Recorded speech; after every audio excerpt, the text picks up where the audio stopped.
Greetings! Hi there guys, hope you're doing well. Welcome back to our channel. Right now we're back with a new tutorial.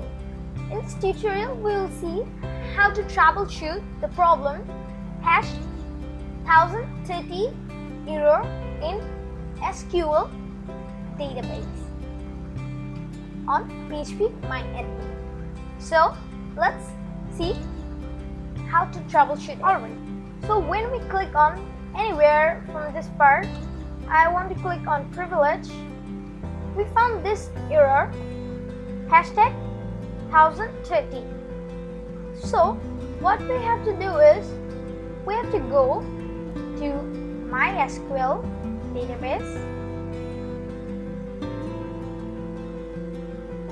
and then we have to scroll down and click check all, and we will find a selection option.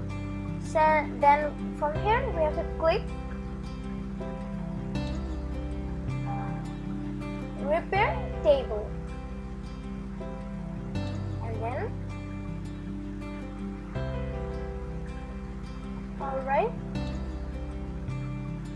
now let's go to home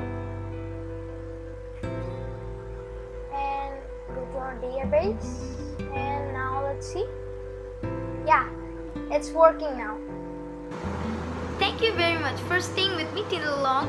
If you like my video, please click on like button and stay tuned with us.